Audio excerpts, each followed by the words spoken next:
preparedness is key. The only pathway to resiliency is through preparedness. And if you're not prepared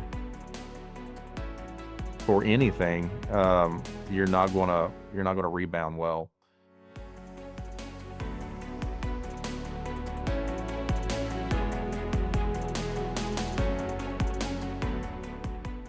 I'm Neil Zipser, and welcome to Knox and Friends.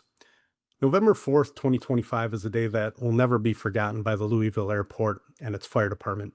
UPS Airlines Flight 2976 was a scheduled domestic cargo flight leaving Louisville en route to Honolulu. But on takeoff, the flight suffered a separation of its left engine and crashed into an industrial area seconds after lifting off from the runway. The crash killed all 3 crew members on board the aircraft and additional 12 people on the ground. 23 more people were injured. We're fortunate to have with us today Chief Josh Grimes, Director of Public Safety for the Louisville Airport Authority. Chief Grimes has over 30 years of experience in the public safety and aviation sectors, including the last 21 years with the Louisville Airport Authority. Thank you for joining us today, Chief. Yeah, thanks for having me. Appreciate it. Before we jump into the crash, tell us a little bit about yourself and your department at the airport. Yeah, so like you mentioned, I've been at the Louisville Muhammad Ali Airport now for 21 years. The Louisville Airport Authority manages 2 airports, SDF, Louisville Muhammad Ali Airport, and then we have a general aviation reliever airport that's about 5 miles away from our airport on the east end of town called Bowman Field, very historic airport. Our department is a Department of Public Safety, which means that all of our staff are cross-trained in both the law enforcement function and firefighting function. So they're police officers and firefighters. And we specialize in aircraft rescue and firefighting, being situated here at the airport. About 85% of my staff are EMT trained at the basic level. We have a canine unit that consists of explosive canines and narcotic canines. And the majority of our staff, with the exception of K-9 and administration and some of the law enforcement folks, the majority of our staff works the traditional 24-hour on, 48-hour off firefighter schedule. And then they just do the police role and within that 24-hour period. We are one of 2 fire stations situated here at the airport. We sit right in the middle of the airport. And then on the east side of the airfield is our Kentucky Air National Guard base, which they have their own fire station as well. And we have automatic mutual aid and agreements with them to respond with them and then with us for anything that happens here at the airport. And then right outside that fence line, the City of Louisville Fire Department has a engine and hazmat complement that sits out on Grade Lane that also serves the airport and the UPS Worldport facility. Okay, so the crash occurs at 5:13 in the afternoon. I'm guessing you may have been done for the day or at least wrapping up. What happens next in your world at 5:13 there? Yeah, so I was done for the day, and I had gotten home, I don't know, maybe an hour before the crash had happened, and said goodbye to my wife. We passed, and she went to work. She works for the local children's hospital in the NICU as a nurse. And then I assumed dad duties with my 4 children at home. So I had a 2-year-old, 6-year-old, 8-year-old, and an 11-year-old in the house. And I was in the process of getting dinner prepared because, with 4 kids, they're hungry all the time. And so I had salmon in the oven, rice on the stove, and some other things that I was cooking.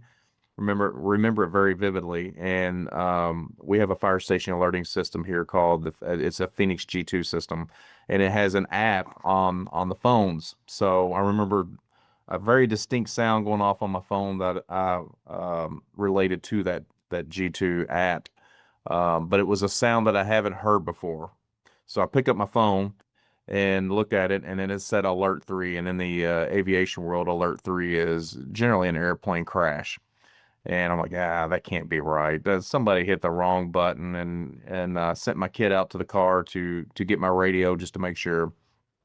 And he comes back in with the radio on, and I could hear all the radio traffic that, there's heavy smoke south of the airfield, all fire equipment's off the airfield. And as they got closer, I could hear them starting to give a size up, and I'm like, no, this is the real deal.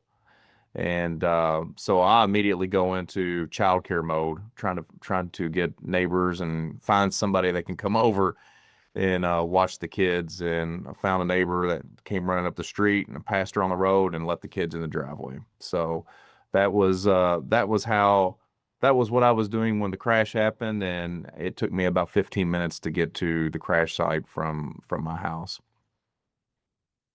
Yeah, I fly a lot, probably more than my wife would want me to fly. But whenever I do fly, sometimes I hear you have a better chance of getting struck by lightning than dying in a plane crash. So plane crashes are not common. You go through training. It seems like when an accident like this happens, it must still be quite a surprise. So you're driving there. What mindset do you have right now? Yeah, well, I immediately go into, you know, you immediately go to work. You go into response mode and leadership mode, what needs to be done. It's the back of your mind. You're still kind of like juggling, like, is this really happening? Is this for real? And your phone's burning up, and while you're on the phone, you can hear other people trying to beep in and call in. You hear text messages just popping up. You got the radio traffic going on. But I mean, you're right. I would say probably 95 to 99% of firefighters that work at an airport will never experience a major crash in their entire career. I mean, our department has existed for over 50 years. Our department here at the airport was officially founded in 1973.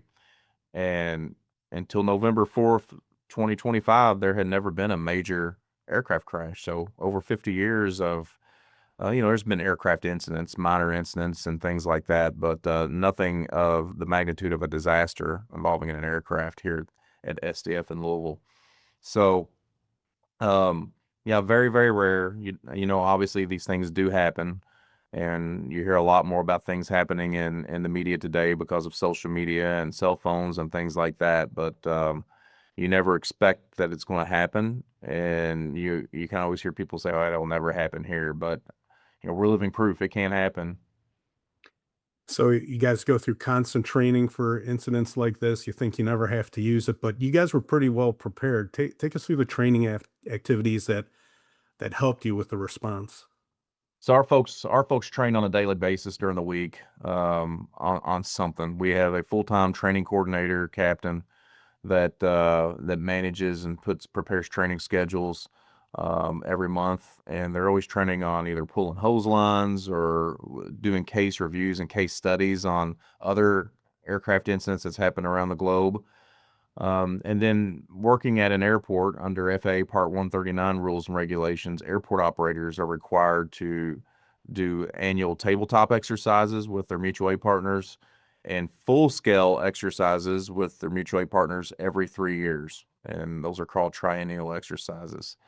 So we did an exercise in 2022. I became the chief in 2021. And our 2022 exercise, we learned some things that we needed to improve upon as far as efficiency with moving patients.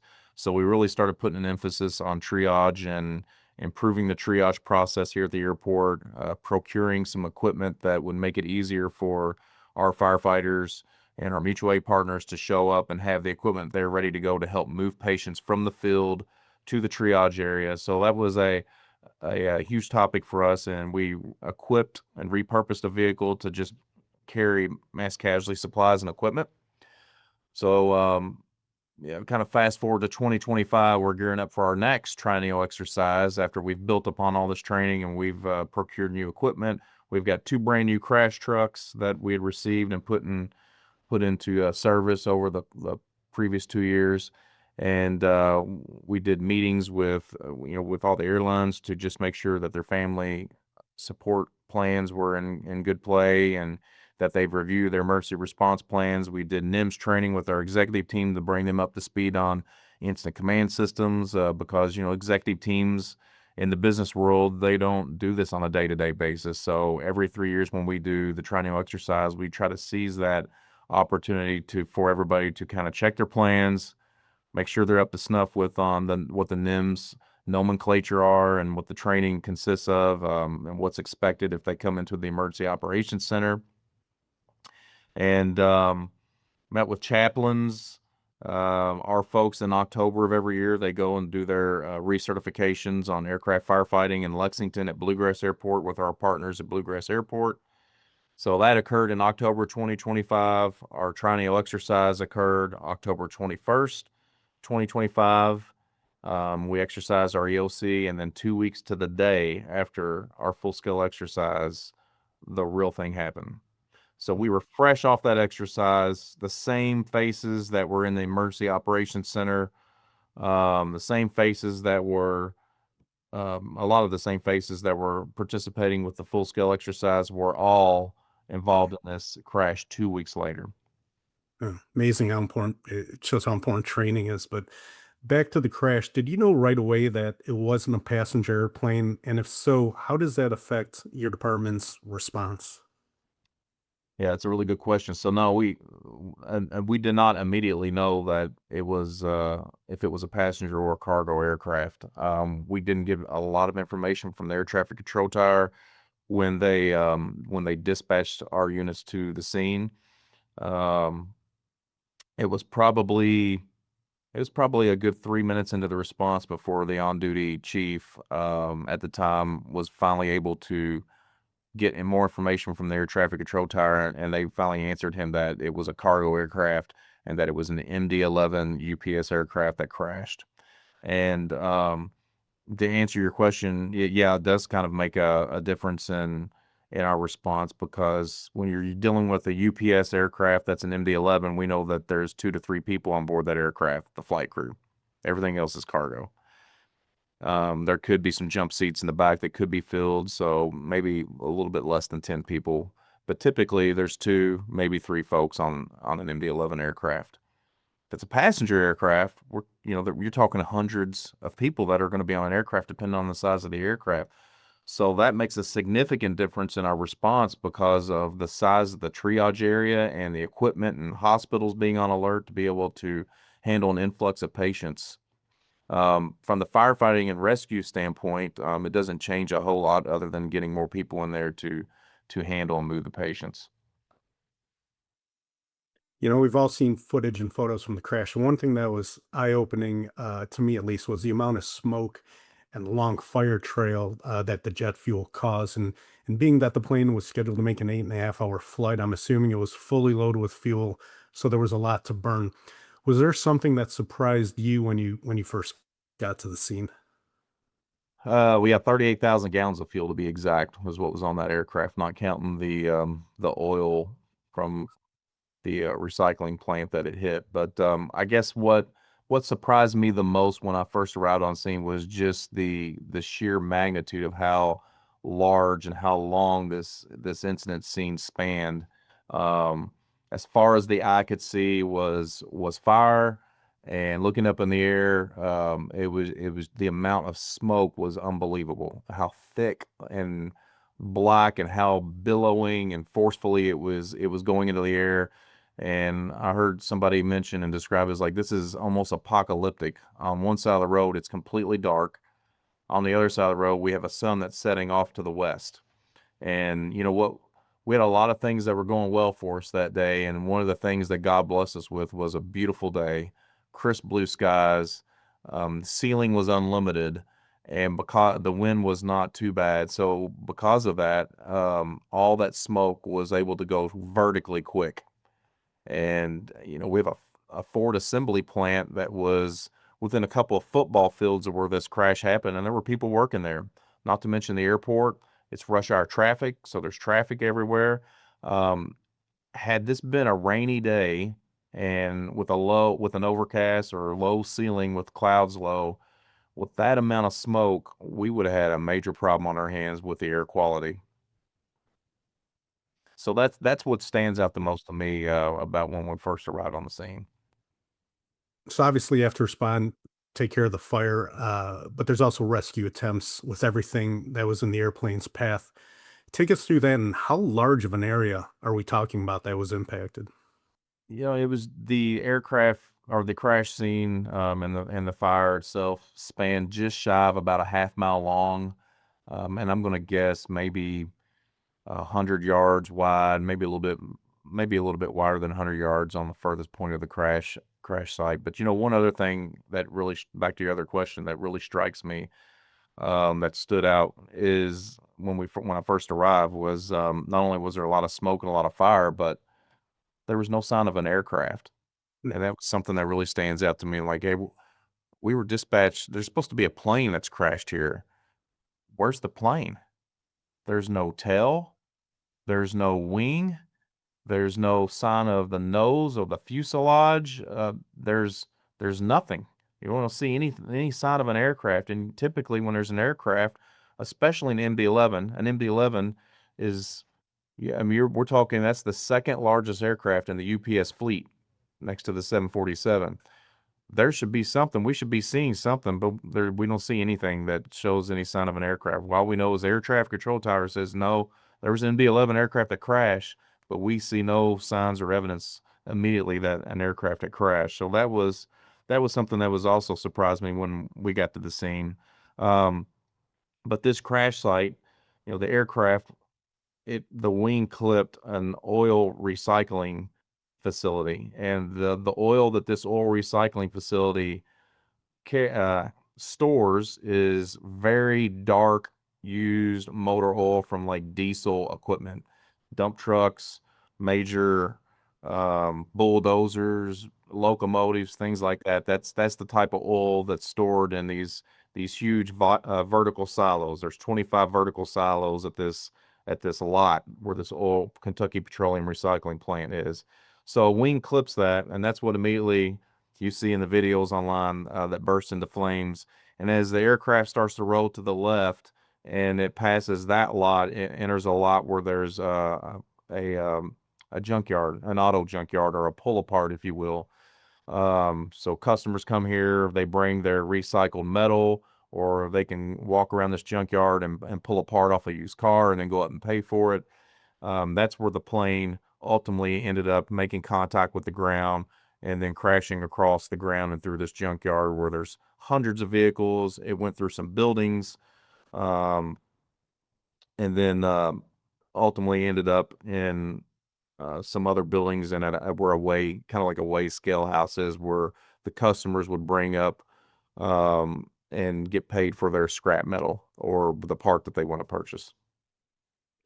So when an incident like this occurs, there's a list of actions that the airport immediately has to implement. Can you take us through some of those actions and if any affected you? Yeah, well, the very first thing that an airport will typically do when there's an aircraft that has crashed or there's a significant emergency on the airfield is the air traffic control tower generally immediately closes the airport to any other landing or taking off aircraft.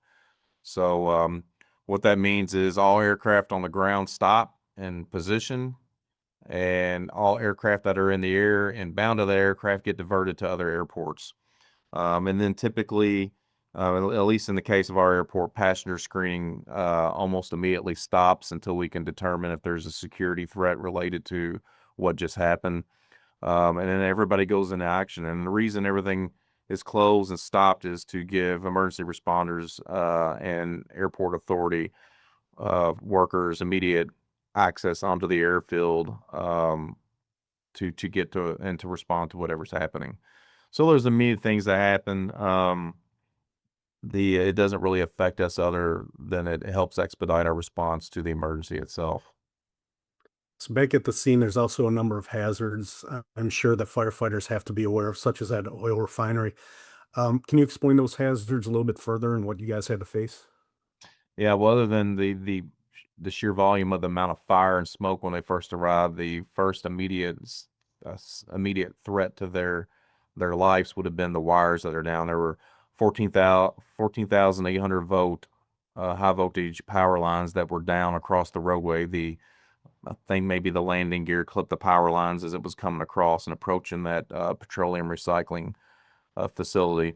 So those power lines are down for several hundred feet. They're dancing across the ground, so they knew they're live and they're hot. So they had to wait a period of time before the local utility company was able to come and de-energize those lines to make it safe. So their ability to take these airport fire trucks, which are specially designed to pump and roll. They have pump and roll characteristics. They couldn't pump and roll. They were stuck on the roadway, and they had to fight the fire from the roadway, lobbing the water and the foam the best they could over into the fire. The second thing that really stood out that the firefighters immediately have some safety issues with were the amount of explosions that were going off. Now, some of these were big explosions. So they have these big tanks that look like LPG pressurized vessels in front of them. So they're immediately concerned, like, hey, we've got to get these things cooled. If these things blow, it's going to kill us all. So they're putting as much water on these tanks that they can to cool them down.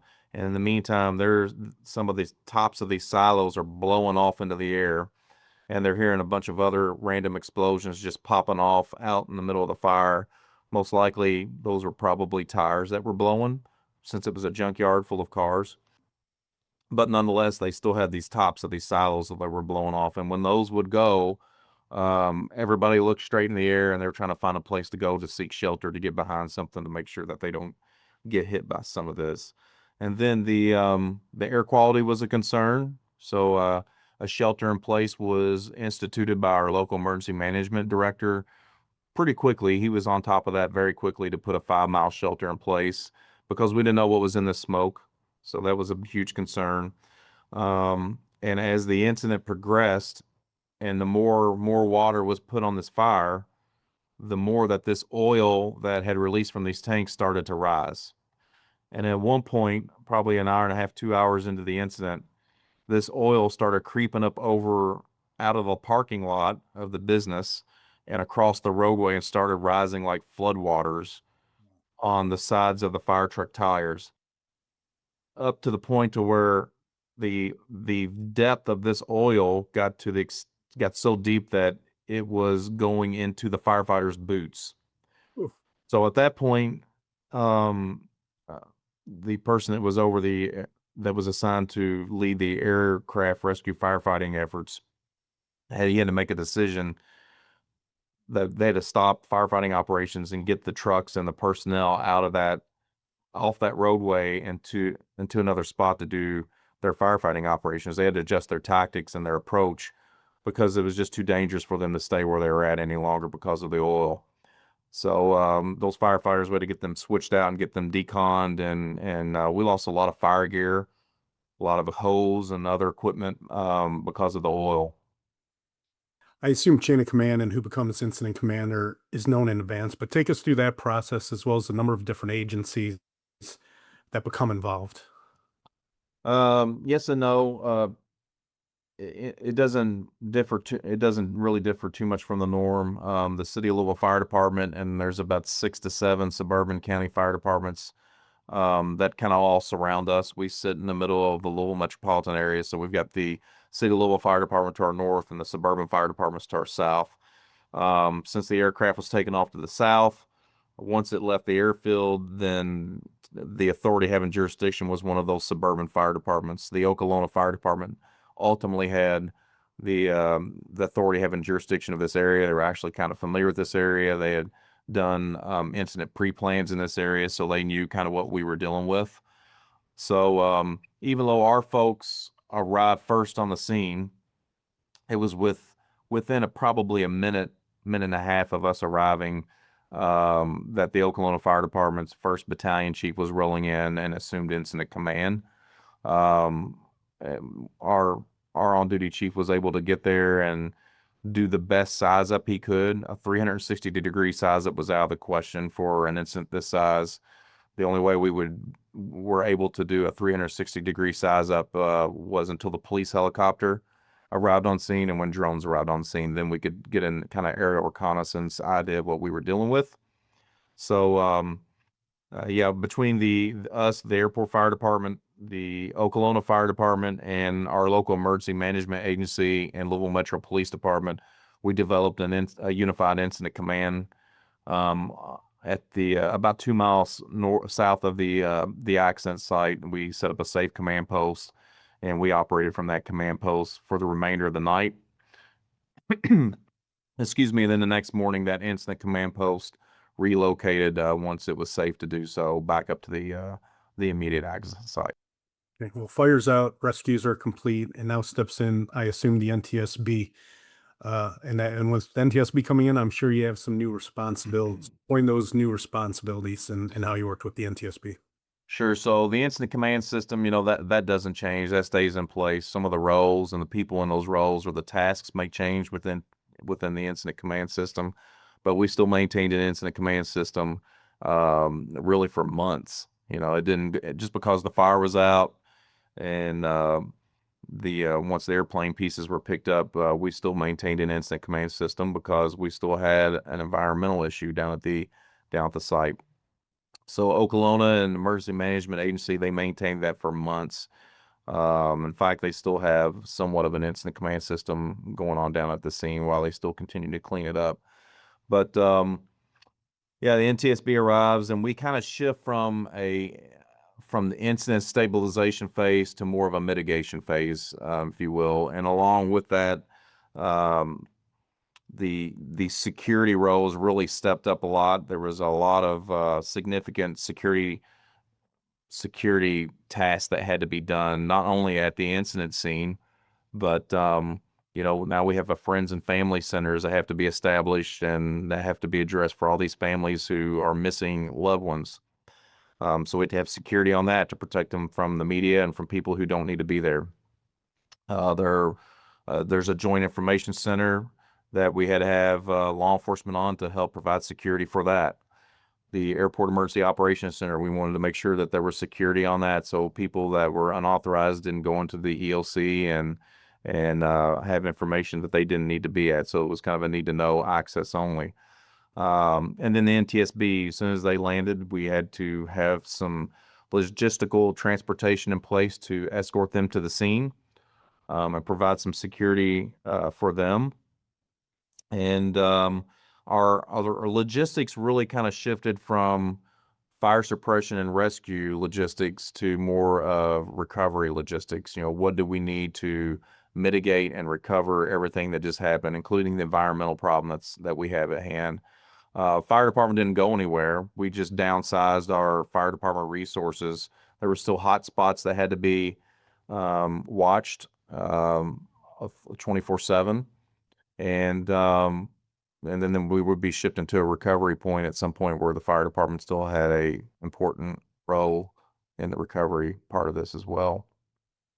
And one of those parts of the recovery is gathering all the airplane pieces and parts you guys can find, store them in a hangar for further investigation. Explain this process and how you came to the conclusion to utilize the Knox eLock system to secure the hangar. Sure. So the NTSB, once they go to the accident site and they're collecting their initial data and kind of are focusing in on what they believe may have caused the accident, then they're able to kind of determine what size of a facility they need to move aircraft wreckage that they're interested in to. So we already kind of had an idea of what hangar that we would leverage for the NTSB. Unfortunately, that hangar was large enough for what they needed. And our airport operations team, they have relationships with tenants of the airport, so they were able to work all that out to vacate the current tenant and let the NTSB take over the space for the amount of time that they needed. So immediately we knew that we had to provide 24/7 security around that hangar to make sure that no unauthorized access happened to that hangar. So we put police officers on it 24/7. The Kentucky State Police initially helped us with some support, with manpower of troopers to kind of man that and start evident or logs for people that are coming in and out of the hangar. We had a secured side, which is on the air side, that we had to watch doors on, and then there was a door on the land side, which was from the parking lot side and street side of the hangar that we had to have an officer to watch that door as well, that as people came and went.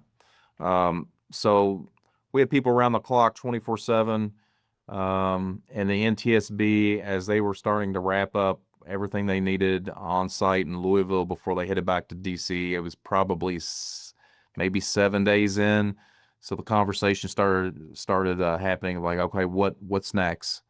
What do we need to do next with all this? Because this stuff isn't going anywhere. They've got what they needed. Everything else is going to remain for the salvage company to come get and move across the United States.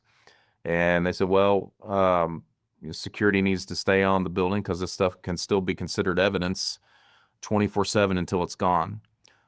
So when we reached out to the aircraft salvage company to kind of get a timeline of when they were going to come get this, we realized, hey, it's going to be probably 45 days before they can come and pick up the stuff. And my brain starts moving that, hey, that's 24/7 around the clock coverage with two officers of overtime, not to mention that we're coming up on Thanksgiving. The holidays are beginning after Thanksgiving. You know what goes into Christmas. The holiday parties start, the shopping starts. Your spouse has things for you to do at home. Everybody's got things to do with family and work and to celebrate the coming holiday season. So I knew while folks might be glad to have the overtime, that soon would wear out real quickly. So I was trying to think of anything that we could possibly come up with out of the box to reduce the overtime, that would be acceptable in the eyes of the NTSB. And then I don't remember what it was, but I just had this moment to go off in my brain that, hey, we just recently transitioned to the eLock system with Knox. And while we don't currently have any cores for door handles, man doors, I know that product exists in the Knox product line. So I reached out to NTSB and I explained to them a little about the Knox system and like, hey, would you guys be comfortable and okay if we change out the door locks to this eLock system that will generate an audit of who goes in and out? We can control that and narrow down who specifically has access to those doors. Would you be fine if we eliminated staffing that hangar 24/7? And they're like, yeah, absolutely. If it creates some type of law where we know who's going in and you can control who actually has access to even go in, that's perfect. So we got on the horn with our Knox sales rep and expressed what we needed. And the Knox team was incredible. They jumped on it. They had a team working on this and expedited the products that we needed, overnighted the items, and the next day we had a local locksmith that came out, changed the the lock cores out to the eLock cores, and I think SFIC is what you call it, and there was another. Yeah. Yeah, so they changed those out, and we programmed them and canceled the overtime. And some folks weren't initially happy about it, but they got over it really quick. And I suspect that probably saved us 75, $80,000 in overtime, and it saved a lot of guys a lot of headaches from unhappy wives of not being able to go to holiday parties. Yeah, definitely. And mortise lock is the other type of lock, similar SFIC and mortise lock. Knox has had a few airports go with the eLock system, but Louisville was definitely one of the first ones. What drove your department's decision to go with the eLock system in the first place? Well, I already knew about Knox Box for years. You guys have been synonymous in the fire service of being the go-to product to secure keys for business establishments. So when I was going past the Knox booth a few years ago at FDIC in Indianapolis, I saw well, I don't know if it was a new product or if it was the first time I just saw it, but I saw I think it's called the key defender, that the retention device that holds the eLock. So it perked my eyes, and the more I looked at it and they explained to me what it was, I'm like, man, this is perfect for the airport. I mean, we have hangars that have millions of dollars of assets and aircraft in them. So when you go up to any business establishment that has assets, or they have proprietary stuff that they want to protect, it's hard to try to sell them to put a box on the outside of their building that has a key that anybody can access. And if they lose that key, then anybody in the city can have access to that box. So if they know what it is. So when I saw the eLock system that you guys have, I knew that it was going to be a lot easier to sell folks to put that at the airport on the outside of their hangars to give us access when they knew that, hey, we can control who has access to it now. B, if we lose the key, then you don't have to worry because nobody's going to be able to get into the box because there's so many different layers of security to access that Knox box. And C, if somebody does tamper with it, we're going to be able to pull the record to know who got into your building. So that was an immediate selling point for me. And, for some departments that have merged, if they have multiple keys, fortunately, we don't have to deal with that. Then you can give these other departments access to the box and still know who's accessing it. And they don't have to have an extra mechanical key to carry on their rig. Not to put you on the spot, but do you guys plan on maybe expanding the eLock system through other parts of the airport now? Yeah, absolutely. So now anytime a structure is built here at the airport, it's in the building approval plans that they're required to put a Knox box on the outside of the building and the eLock system. We've done away with the mechanical keys altogether. Um, so that's one thing that's required. And as the airport expands and buys property on the outskirts of the fence line of the airport, which they just did here in Louisville, um, we'll start changing out any existing Knox box to the E-Core. Um, and then we'll add Knox. We're already adding some Knox boxes to some of these properties that they've acquired recently. The other thing that we're changing out and we're adding to is as they put in any existing electronic gate, um, certain gates that we've identified, we'll put in the E-gate key. And then any new gates that they add, we'll put in an E-gate. That sounds I good. guess one of the other things that we're looking at too is the EV shunt boxes because we're starting to have a lot of electric charging stations being installed in our parking garages, and of course, anybody in the fire service knows what type of risks those come with. So, we're requiring contractors to put an EV shunt box in so we can quickly know that we're killing the power to these charging stations if we need to. Great. So we're running a little short on time, but there are a couple more important things I want to address. First, I've heard Chief Donnelly of Washington, D.C. Fire and Rescue discuss the American Airlines crash at Reagan Airport. And the one thing he focuses on is taking care of the first responders who are there that fateful day. How are you guys taking care of your own and how are you doing personally? Yeah, so the first week, probably a couple days after the crash, I met with one of our majors and asked him to research what options we had available to us for a critical incident stress debriefing. So he researched a few options and we narrowed down on one here in the state of Kentucky that's funded by the Commonwealth of Kentucky.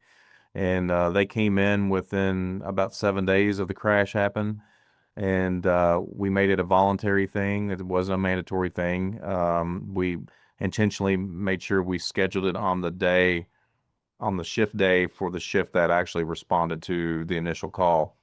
And I'm pretty sure we had 100% participation from that shift. We had some other folks participate. And one thing that we haven't talked about is one of our dispatchers was directly impacted by this crash. Her sister works.